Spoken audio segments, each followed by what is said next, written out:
Ooh, ooh, ooh,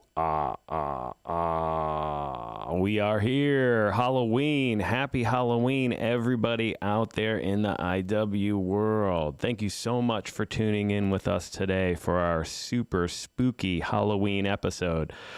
I am Hugh from Irreverent Warriors, and I am seated next to the world famous Will Wisner, Executive Director of the Grunt Style Foundation. And today, he is a special type of plant, a very special type of plant. I want to water him and then dry him out.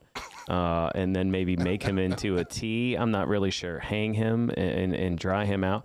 And we're also joined with by Dr. Scott, the famous past lives analysis analyst and hypnosis expert. And we have a spooky lineup for you all today. So thank you so much for joining us. First, I'd like to jump in and plug Corporal Todd Nicely's new book, Your Choices Change Lives. And it's a book about resilience and recovery. And he will join us in the future. And we're just so excited to have him on to tell us his story of resilience. Corporal Todd Nicely, 2nd Marine Regiment, shout out to you. And I'd like to move directly over to Will and have him fill us in on the latest with this federal hemp bill. I feel like you are perfectly dressed to be able to discuss this topic. It is the inspiration for the costume today. I'm not out just promoting alternative modalities just because today we have we've been engaged in this hemp battle for a long damn time now. It's just this thing, it will not go away. It's they've got the 2018 Farm Bill that kind of set the guidelines for what's acceptable in hemp. You got a lot of these states where marijuana is not legal.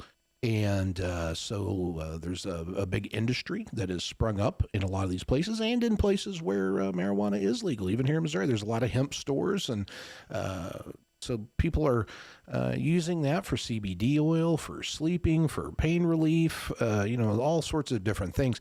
And there's a monopolistic play, in my opinion, from the folks within both the alcohol industry and the dispensaries themselves, oddly enough, to try to corner this market. And so these bills keep popping up. We just went through the SB3 down in Texas this year. We fought that off here in Missouri.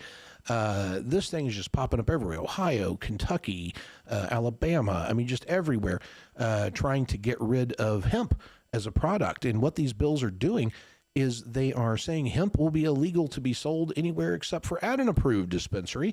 So if you're a farmer and you are doing a full plant product that you're harvesting, and you can still do that, but you can only sell them to the authorized distributors in your state, which, surprise, surprise, they already have their own products.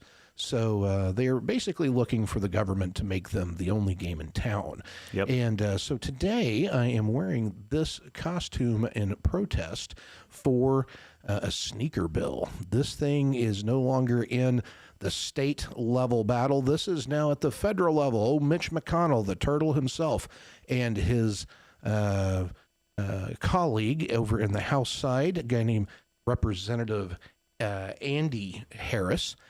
He's the representative out of Baltimore area over in Maryland. And they have introduced legislation to kill hemp, same gig, just at the federal level.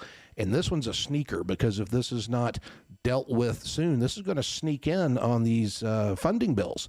And it's just going to become law. And what will that do? That will collapse the entire hemp industry across the country. They claim this is targeting for intoxicating products of that.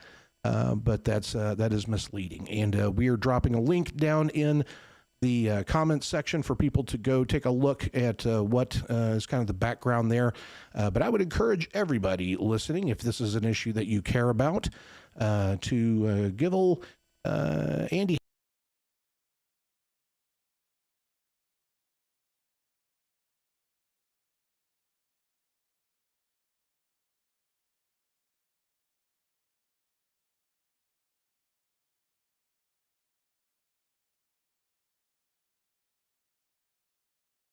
best benefits you as you see fit. So, at any rate, that's my plug, and for that important issue. And so I'll be Hempy the pot leaf guy today in protest of that. But happy Halloween, gentlemen. Let's move on to more fun things. Let's stop talking about crazy state of politics in our world.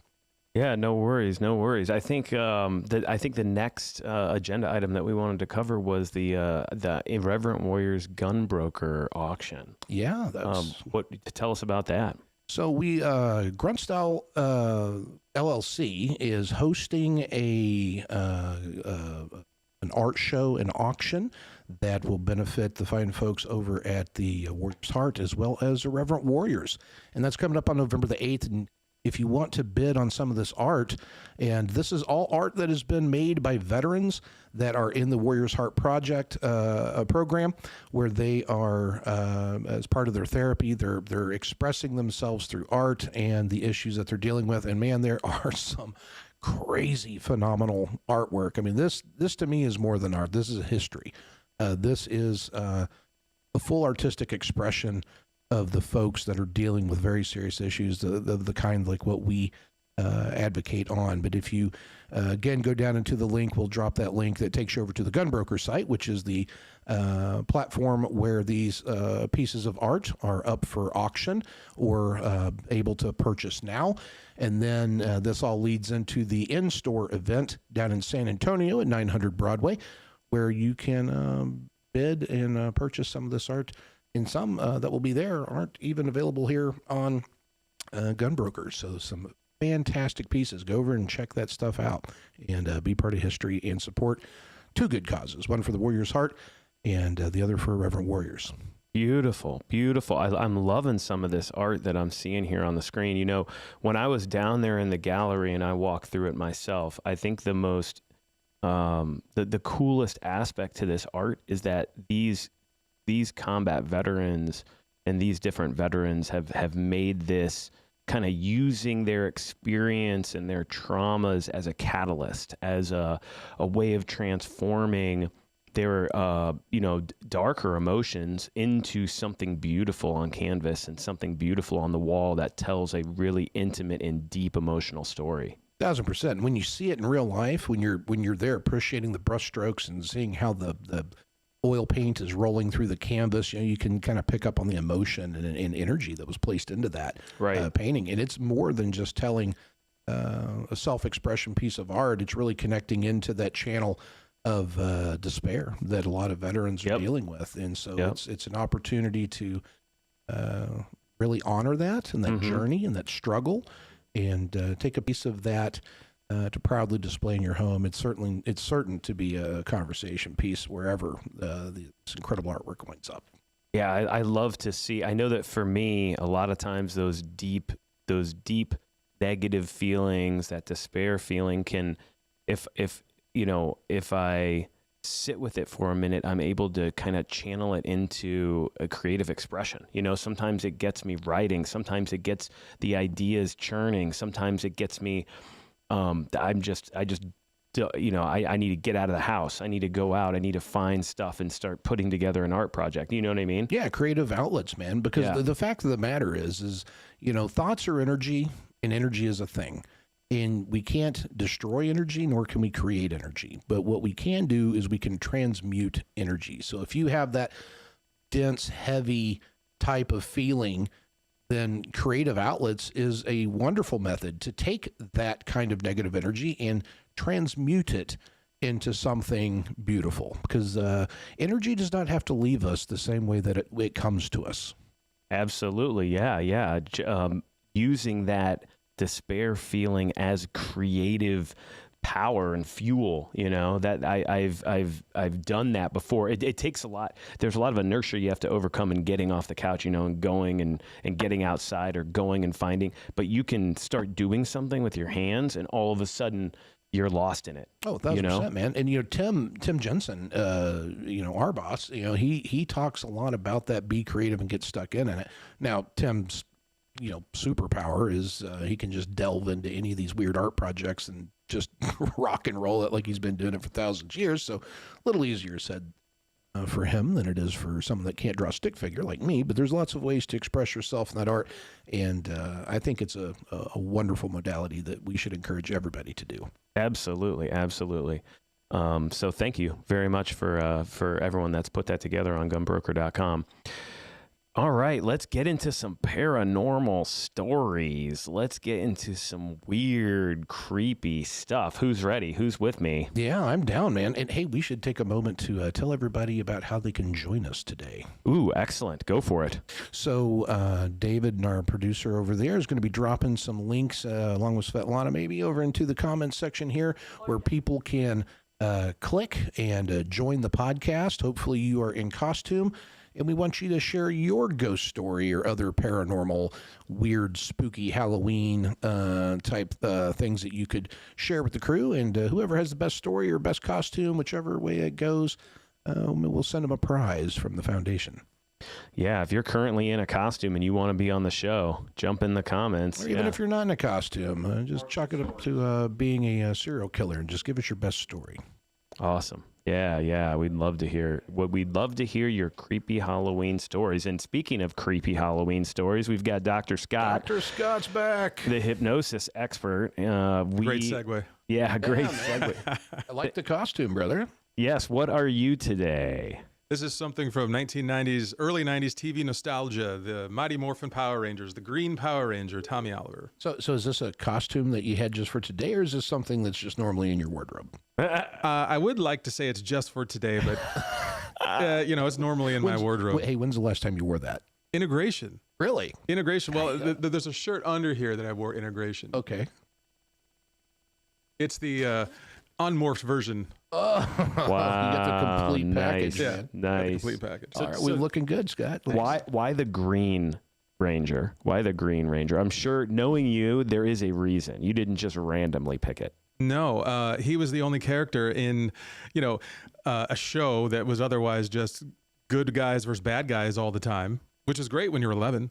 But this character, Tommy Oliver, had so much depth. He started out as a villain and then had a redemption arc and became a good guy. Oh, Right? the anti-hero. I love it. So I love it. Is it you identify with that? I do. I You do were a identify villain and with it. became a good guy? Well, I don't know about the villain part, but I do tell some villainous dad jokes.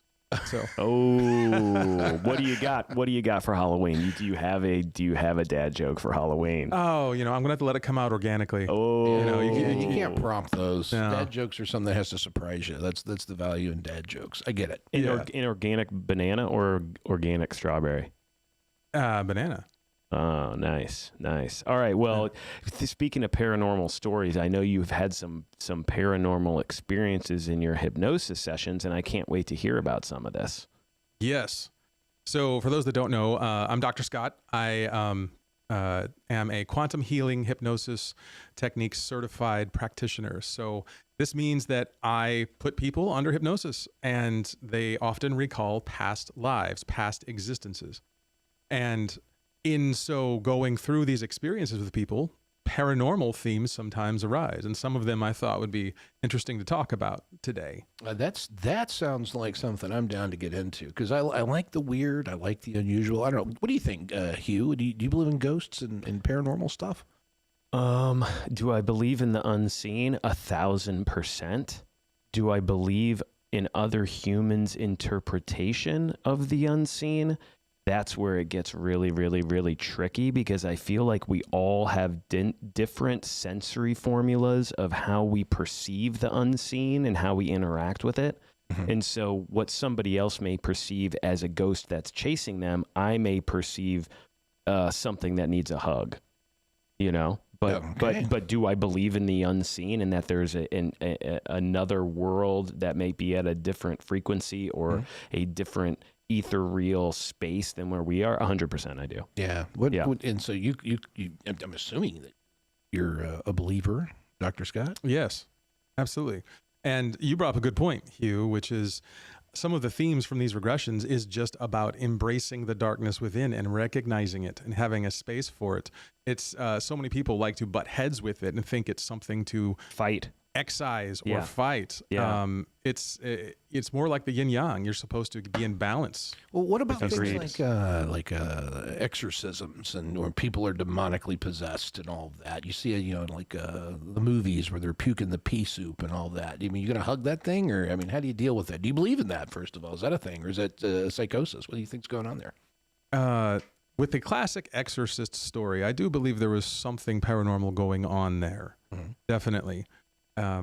But as it stands in 2025 with exorcisms as a discipline by large, knowing what I know about the higher states of mind, I'm reluctant to buy into that 100%. We'll say. Really?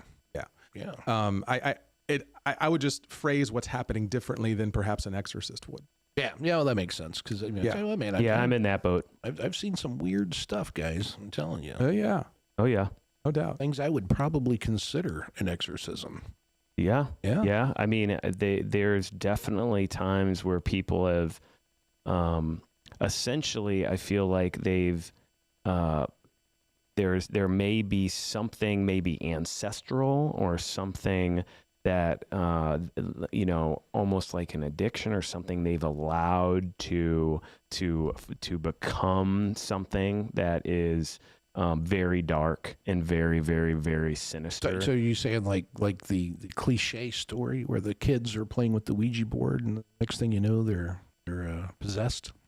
I don't think. I think it's more of a co-creative process. But I have no idea. But I would say that just a purely innocent creature or human just being completely overtaken against their will without any say-so or ancestral stuff going on there, that's hard for me to wrap my head around. Gotcha. But, all right. I don't say that anybody else's perception or their experience is wrong or they didn't, you know what I mean? Like, Sure. I'm not going to shut it down, but Sure. I'm definitely going to say that I would view that slightly differently. Gotcha. One of the best ways that I have come to understand this phenomenon is if you read Dolores Cannon, who was a St. Louisan.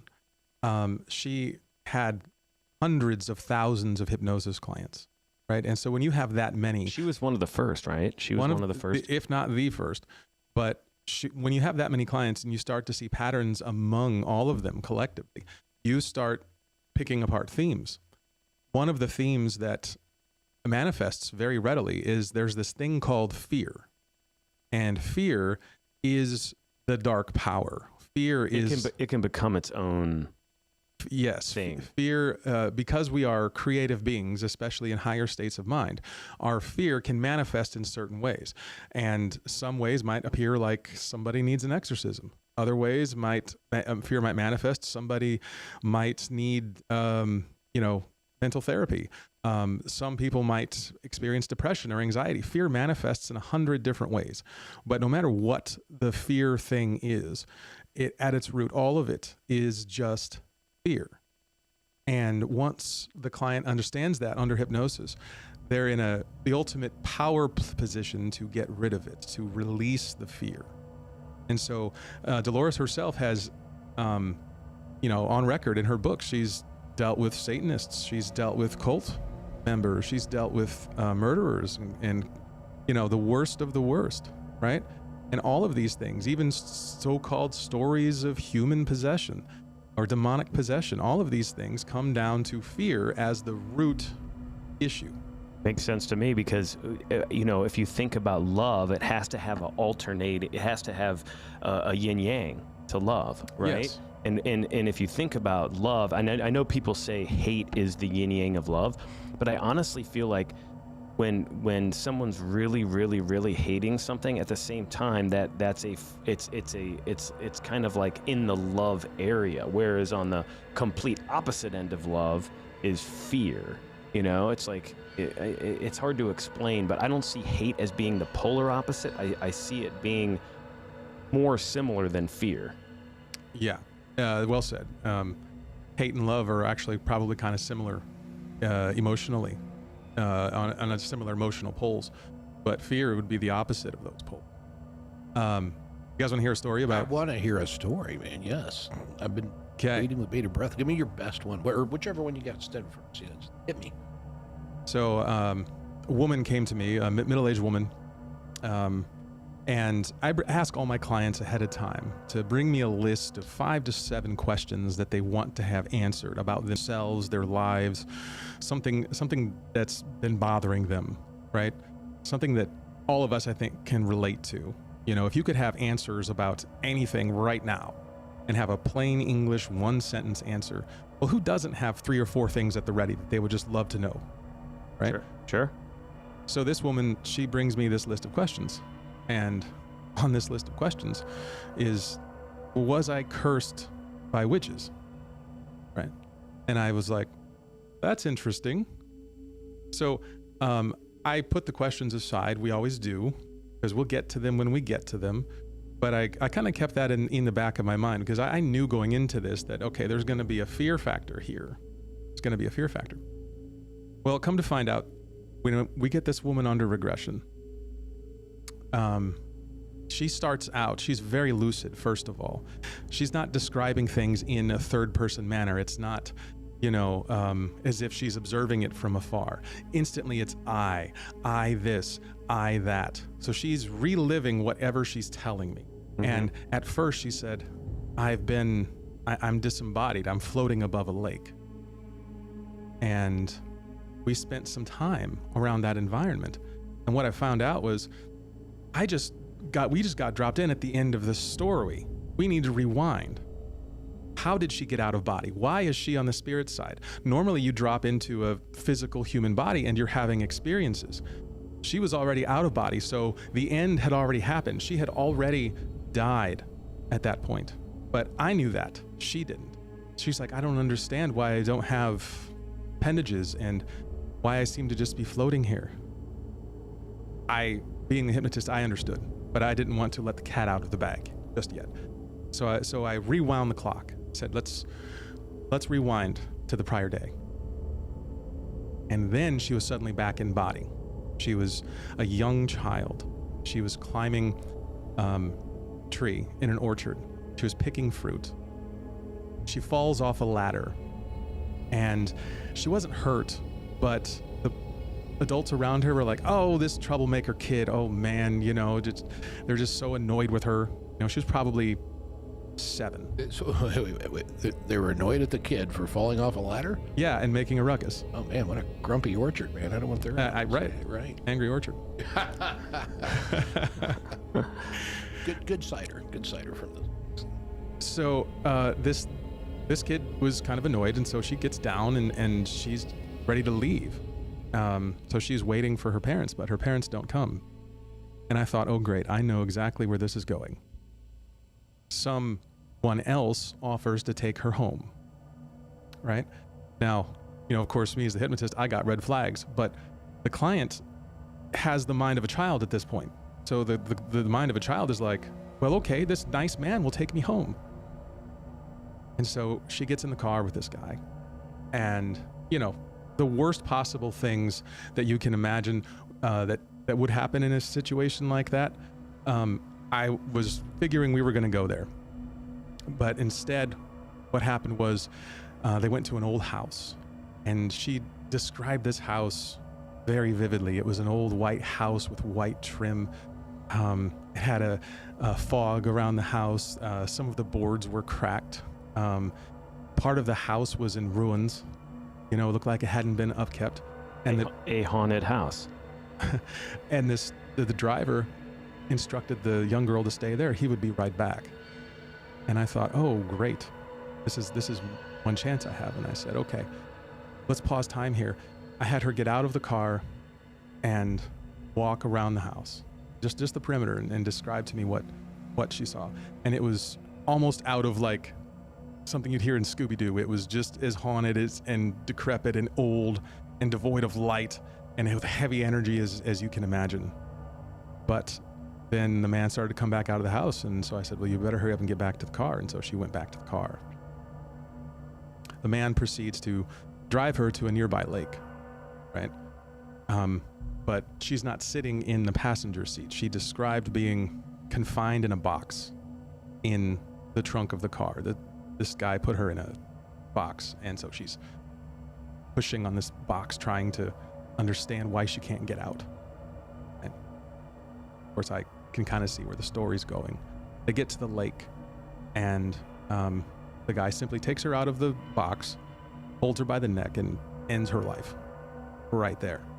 And that is where she picked up.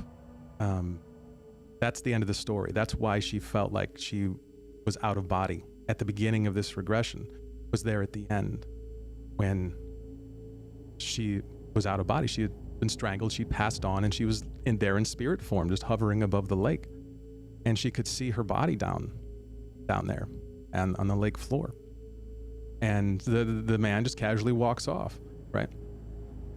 And so she remembered, she wasn't scared so much, she just felt disappointed. You know, she, when you're in that state, you can kind of understand, you know, what the point of that life was. And I can't tell you everything that happened here, but she hadn't really understood the consequence of naivete, right? And so she was very naive in that life. And in her present life, she was dealing with some issues that maybe she felt she was naive about. And so that was why the higher self had her remember this life, the consequence of being naive and going into something with childlike innocence. And so it was a really good reminder for her for one of the other questions that she had. Should she trust this other person? We'll get into that later. So she's out of body. We end the past life portion there, and we call in higher self to answer her questions. She gave me the list of questions at the beginning of the regression. And one of the questions was I cursed by witches? And I thought, there really wasn't witches in the past life scene, so I asked the higher self to explain. And the higher self explained that in her current incarnation, in her current life's early years, she had attended a party. And at this party, she had unknowingly offended this small group of other women that were there at this party. And so what did they do? They got together on their own and did a black magic curse on her. And this woman's life, up until that point, had just been one stream of unluck after unluck. Tragic car accident, tragic falls, a lot of physical injuries, horrible financial situations, horrible luck in relationships, everything that could, it was Murphy's Law. She had a Murphy's Law kind of life. Everything that could go wrong to this poor woman did. And the higher self said, one of the primary causes is this coven and it said it was a national coven, but this coven, she wound up on their blacklist and got cursed. I always wonder about people that I've met in my life that seem to be good, regular, kind, normal people, and then just non-stop terrible things keep happening to them. Yeah. You know, I always wonder about that. It's just fascinating to me because it doesn't seem like they're doing wrong to others that would come back on them. You know what I mean? It just seems kind of out of place. Well, and me at the point, I didn't even know such a thing was real or that it existed at that point. But again, I know that the root of all darkness is fear, because I was studying Dolores Cannon, right? So I understood this. And so I asked the higher self, I said, well, now that she's going to hear this, because we record all the client sessions, now that she's going to hear this on recording, she'll get the message as to why her life has been so unlucky so far. Can she release it now? Does she still need this curse anymore? And then her eyes fluttered, and higher self said, no, she's clear. And just the relief afterwards that this client felt, you know, knowing that, wasn't really sure. She suspected that maybe that something weird or occult happened to her, but having that confirmation and then having it cleared just gave her so much peace of mind. So there is a happy ending to this story. She is definitely Bad Luck McGee, man. I mean, there she's at the most angry apple orchard ever, where people are mad at her for falling. Her hypnotist has her get back in the car with the serial killer. Well, maybe a serial killer, at least a one-guy killer. Yeah. I mean, you could be an accessory for a murder. Well, somebody get some water. We need a water will. He's starting to get a little dried out over here. Oh yeah. It's actually a really good point. You know, it's not my job to alter the story. Yeah. So I'm more of a chaperone to the story, an escort. I'm not someone who's going to alter it. So now is this kind of an experience something that is typical that you would run into with this quantum hypnosis? No, this one was unique. Just very unique. This one was unique. She was facing a difficult life decision, and she felt like she didn't have enough information about this particular decision in her present life. She felt she was naive. And so this higher self picked that life to show her the consequence of naivete, right? So and it's always it a explained teaching. that. There's no such thing as a bad trip. Yeah. Might fall off a ladder and end up murdered at a lake. It's, correct. Things are for a reason. Yeah. Man, that's just dark stuff, man, Dr. Scott. Yeah, that was you're clear in that stuff. Well, speaking of Halloween, since you do these hypnosis sessions, have you ever had, I'm just thinking of different costumes that I've seen. Have you ever had anybody that was a pirate? Yes, I have had a pirate captain. That's awesome. Have you ever had anybody that was an alien? Ooh, off-world, so many ETs. Off-world Oh, really? hypnosis. Really? All right, nice. That's a thing. Have you ever had anyone who was a knight? I have not come across a knight per se. Ooh. In fact, I haven't done a whole lot in the medieval realm yet, but a lot of other hypnotists, we share notes on a forum. A lot of other hypnotists run into, times before literacy, Well, now, in the Dark Ages. I also understand that you brought us some recordings, maybe, of some things that go beyond just the spooky stories coming from the hypnosis and crosses the line into full-blown paranormal evidence. Yes, I did bring some evidence. So it's Halloween, so I figured it was a good time. It is always a good time, especially on Halloween. Yeah. Let's see. So I brought two different pieces of evidence. Let's start with something called backward speech. I'm sure your audience is probably familiar with this thing. There's famous Beatles records that have things in backward speech that are recorded, right? Couple years back, I don't remember what I was watching, but it was something about backward speech, and I thought, I wonder if any of my client sessions have had anything in backward speech. So I figured out a technique to quickly convert some client audio files backwards, run them through dictation software, and it quickly pick out the time codes in the words. And wouldn't you know it, bingo. Well, now, do you hear that when you're in the normal hypnosis session where they're just saying babbling nonsense and you don't recognize it as backward speech? Not at all. Because you're hearing things in forward speech. You're not even aware that there's stuff backward. Not at all. That's crazy. So, okay, we have some examples of that today? Yeah. So I believe David's going to set this up. This is a client session. You guys may know this gentleman. But at this point in the regression, he's telling me about a school that he had attended, and what he was studying in the past life. So this is actual recording from one of your actual hypnosis sessions? From actual recording from an actual client session. Okay, well, that's the first time I've heard one of these. I'm thrilled you brought it. And I think it's going to start off with the forward piece, so you guys know what was being said forwards, and then it'll segue into the backwards. And shout out to David for editing this to make it even more obvious for us. I don't know. We're in the same area. No, I'm studying. Yeah, we're doing different things. Maybe we're all students, but they're not on my track. They're Studying something different. either that or something else. I don't know. It's not for a while.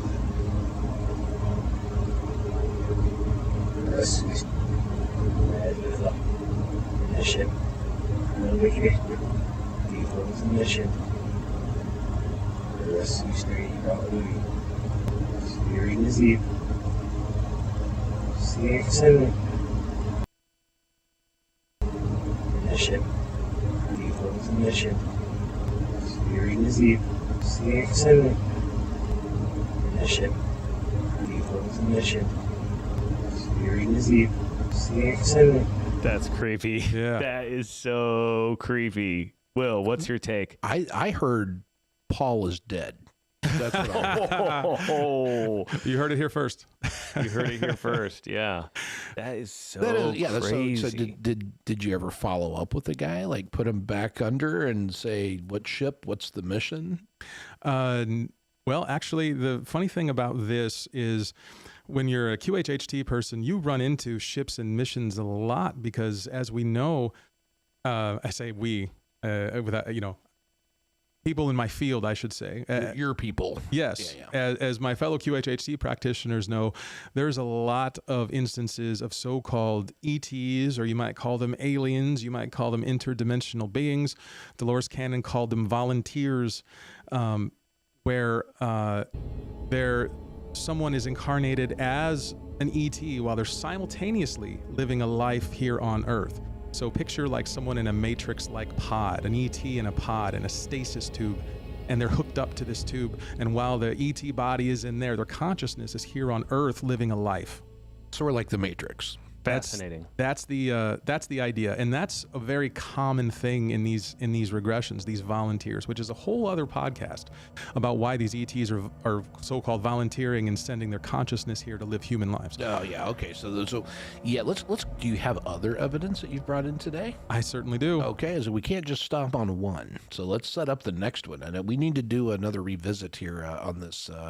Quantum hypnosis, so we have the full explanation. And I think we've got a podcast on that ready to drop pretty soon. Yeah. Oh, yeah. I see. He's holding up. There's the cut of the episode forthcoming. We'll let David tell us when that's gonna drop. But in the meantime, regale us with some more crazy stories, and I want to hear more evidence. That was pretty wild. Yeah. So this next one, some people may have heard the term electronic voice phenomenon, or EVP. Yep. Ghost hunters. I've seen it on that. Yeah. Yeah.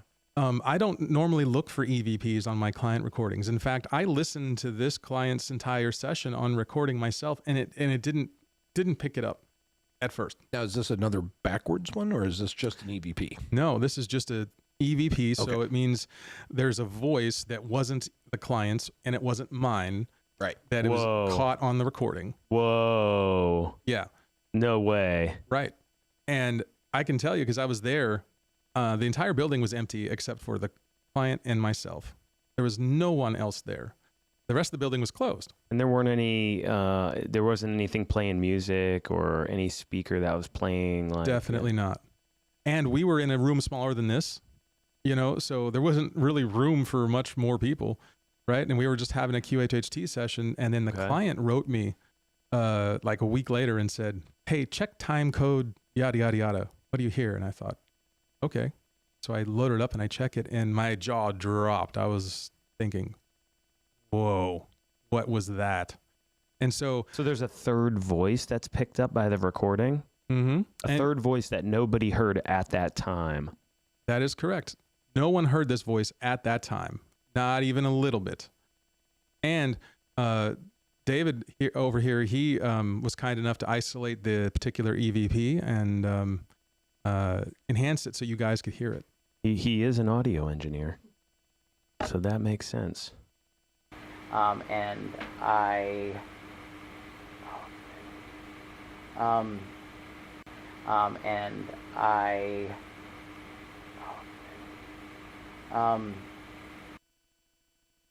yeah. What? What?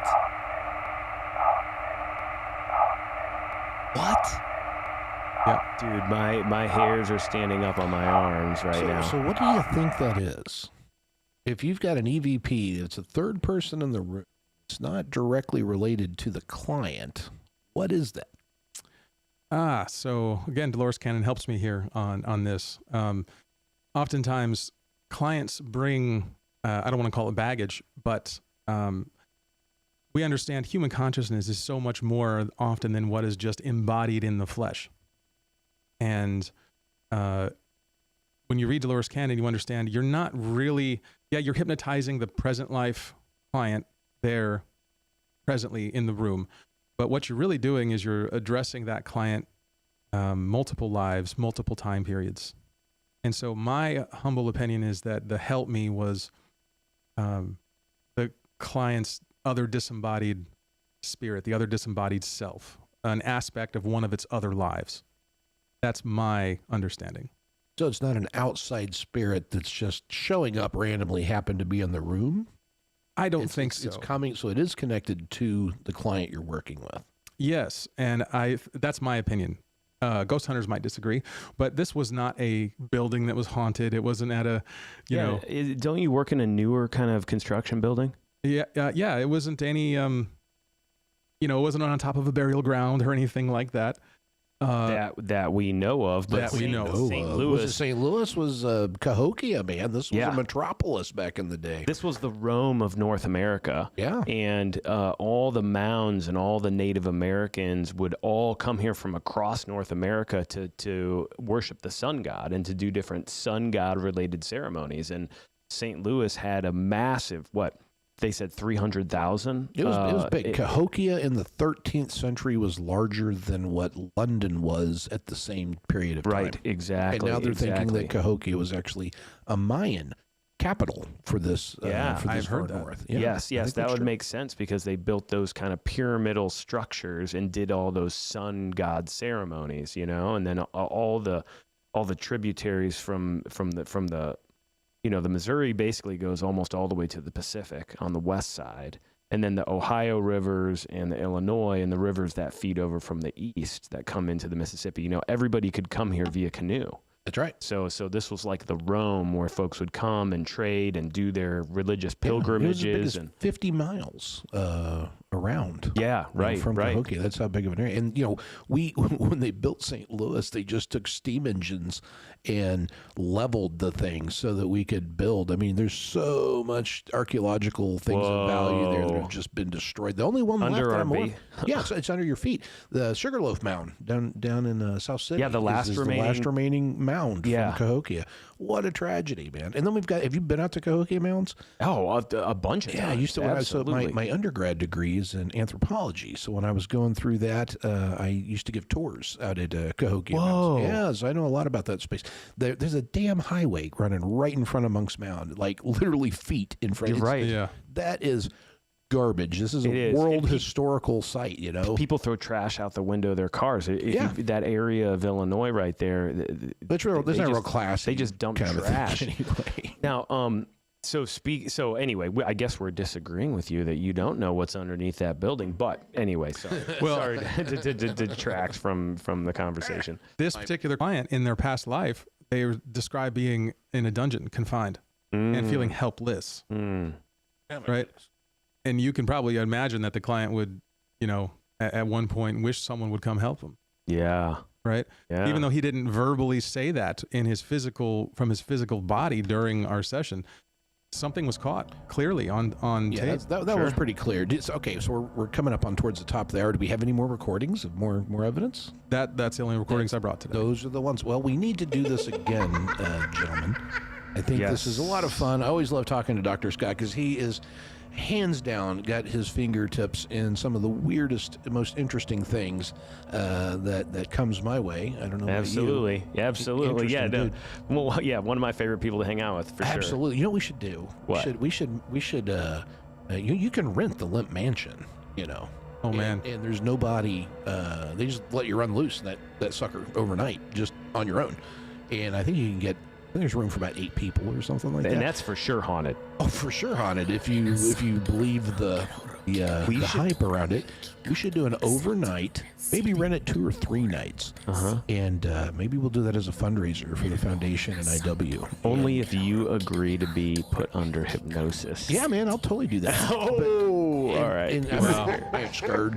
But yeah, we'll sounds great. We'll go drum up the ghosts in Limp Mansion and have Dr. Scott put people under hypnosis and see. Oh yeah, there we go. We've got some spooky sound I love effects it. going. I love it. That'd be great. Yeah, you down for that? I'm down for that. All right. We could heckle some ghosts. Some ghosts. I always had this plan because Tim and I talked about this a good bit, where we're wanting to bring people to the Limp Mansion, and every hour on the hour we're going to play ghost hunters, right? Like you get this punch bowl, and we have missions on little sheets of paper, like go to the basement and play with the Ouija board, or you go to the attic and do an EVP session in total darkness for whatever.